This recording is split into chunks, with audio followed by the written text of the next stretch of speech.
자, 이번 시는 이제 마지막 테마 80이 됩니다. 테마 80에서는 매수시정 대리 등록한 개업 공인중개사는 하는 일이 전부 다가 대리행위입니다.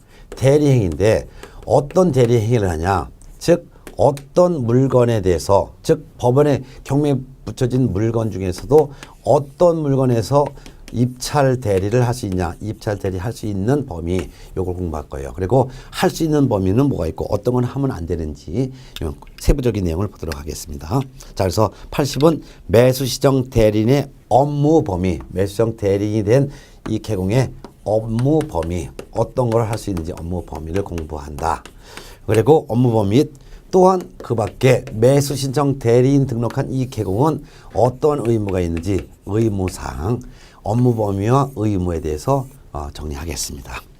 자, 그러면 매수시정 대리인이 하는 업무는 경매에 붙여진 부동산을 대신 입찰 참가하는 건데요. 그래서 1번 매수신청 대리 대상물의 범위가 있습니다. 그 말은 법원에서 파는 경매 물건 중에서 어떤 물건을 대신 사주러 갈 수 있느냐 이거예요. 이거는 토건, 입공광, 즉 토지, 건축물 그 밖의 토지와 영장물, 임목, 공장재단, 광업재단.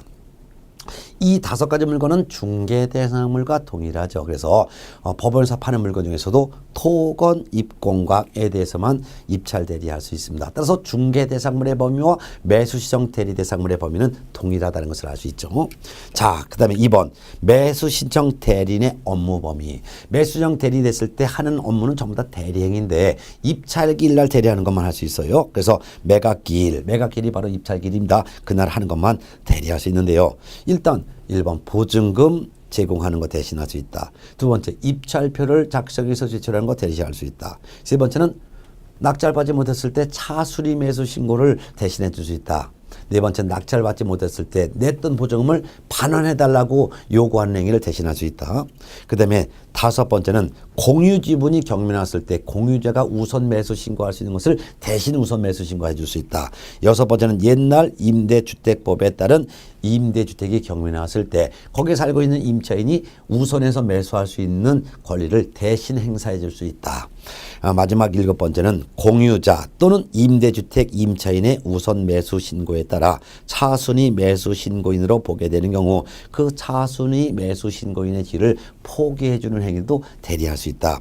이와 같은 7가지는 전부 다 매각기일, 즉 입찰기일 날 하는 거기 때문에 이런 것만 대리할 수 있어요. 그럼 입찰기일 날 하지 않는 거는 대리할 수가 없으므로 주의할 것은 기일 연기 신청 대리할 수 없다. 기일 연기 신청은 입찰기일 날 하는 것이 아니라 입찰기일 훨씬 이전에 기일 연기 신청하는 거지 입찰기일 날 연기 신청할 수는 없겠죠. 그 다음에 항고 제기, 잔금 납부, 인도명령, 명도소송 이런 것은 입찰이 끝난 이후에 하는 것들이기 때문에 대리할 수가 없습니다.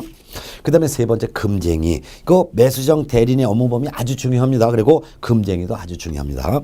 어떤 행위를 해서는 안 되냐. 1번 이중으로 매수신청 대리인 등록을 신청하는 행위를 해서는 안 되겠죠. 2번 매수신청 대리인이 된 사건에 있어서 매수신청인으로서 매수신청을 하는 행위를 해서는 안 됩니다. 그럼 매수신청 대리인이 된 사건이라는 것은 우이민으로부터 대신 사달라고 부탁받은 그러한 물건에 대해서 그 말입니다. 이거를 개공이 자기 이름으로 사면 안 되는 거예요. 대신 사줘야지 개공이 직접 자기가 사면 안 된다 그 말입니다. 3번째는 동일 부동산에 대하여 이해관계가 다른 2인 이상의 대리인이 되는 행위를 해서도 안 되겠고요. 4번째는 매수신청 대리인의 명의를 남한테 빌려주거나 등록증을 양도대해도 안 되겠고 5번째는 다른 개공의 명의를 사용해도 안 됩니다. 6번째는 입찰 방해도 안 되고 7번째는 사건 카드 확인 설명서 등 서면에 허위 내용을 기재해도 안 됩니다. 이런 것을 위반했을 때는 매수신청 대리인 등록을 취소할 수가 있습니다. 자, 그 다음에 이제 매수신청 대리 등록한 개공의 의무사항을 보도록 하겠습니다. 4번 의무사항이 되겠습니다. 일단 사건 카드를 5년간 보존해야 되는데요. 사건 카드라는 것은 위임한 사람의 인적사항을 기록한 카드가 되겠습니다. 여기에 사건 카드를 5년 동안 보존해야 됩니다. 또한 인장 사용 의무, 중개 행위에 사용하기 위해서 등록한 인장을 사용해야 합니다. 매수 신청 대리 업무하기 위해서 별도의 인장을 또 등록하는 것이 아니라 중개 행위에 사용하기 위해서 등록한 그 인장을 매수 신청 대리 업무하면서도 사용을 해야 될 의무가 있습니다. 또한 설명 의무 중요한데요. 일단 보수표와 보수에 대해서는 위임인에게 언제 설명해야 되냐. 위임계약 체결하기 전에 보수 및 보수표에 대해서 미리 설명을 해야 됩니다. 아주 중요해요.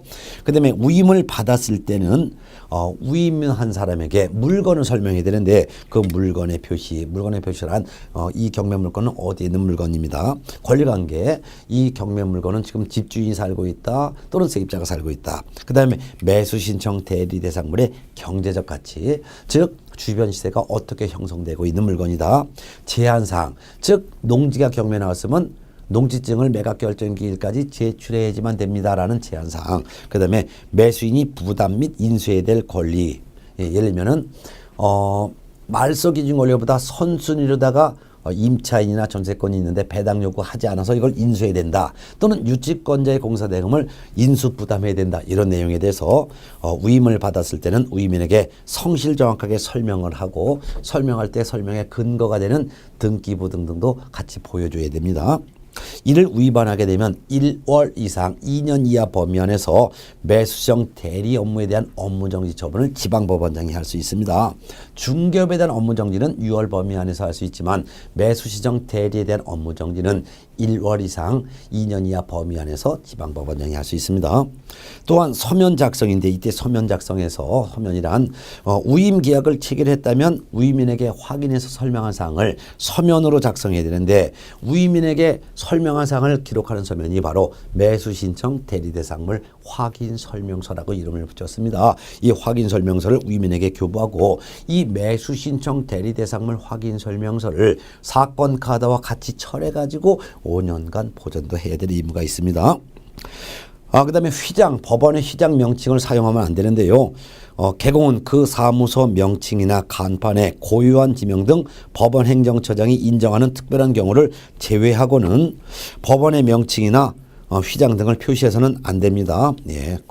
그러면 그 말은 다른 말로 하면은 다만 이렇게 볼 수도 있죠. 법원 행정처장이 인정하는 특별한 경우에는 법원의 명칭이나 휘장을 사용할 수도 있다라고 해도 되겠죠. 예. 그 다음에 보수 아주 중요합니다. 개공은 매수 신청 대리에 관하여 위임인으로부터 예규에서 정한 보수표 범위 안에서 소정의 보수를 받습니다. 근데 2번 개공은 보수를 받은 경우에는 예규에서 정한 양식에 의한 영수증을 작성하여 서명 날인한 후 위임인에게 영수증을 교부해야 됩니다. 이때 3번 보수 지급 시기 아주 중요합니다. 보수 지급 시기는 매수 신청인과 매수 신청인이 바로 위임인이에요. 그리고 매수 신청 대리인, 매수정 대리인이 바로 개공입니다. 이같이 매수 신청인이라고 하는 위임인과 매수 신청 대리인이라고 하는 개공의 약정에 따릅니다. 근데 약정을 없을 때는 매각대금의 지급 기한일로 합니다. 매각대금 지급 기한일로 합니다. 중개보수는 약정이 있으면 약정에 따르고 약정이 없을 때는 중개 대상물에 대한 거래대금 지급이 완료된 날로 하지만 매수 신청 대리에 대한 보수는 약정으로 정하고 약정이 없을 때는 매각대금 지급 기한일로 한다는 거 꼭 차이점 시험에 나옵니다. 그 다음에 이제 행정처분을 보겠습니다. 매수시정 대리에 대한 업무정지 처분을 받았을 때는 매수시정 대리에 대한 업무정지 받은 사실을 출입문에 표시해야 됩니다. 중개업에서는 업무정지 받아도 중개업에 대한 업무정지 받았다는 것을 출입문에 표시할 의무가 없습니다. 그렇지만 매수신청 대리 업무에 대한 업무정지 받았을 때는 업무정지 받은 사실을 출입문에 표시해야 됩니다.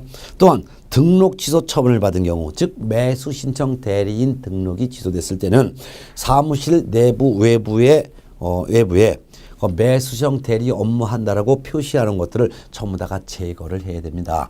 중개업에 대해서는 등록 취소 처분을 받았을 때는 지체 없이 간판을 철거해야 됩니다.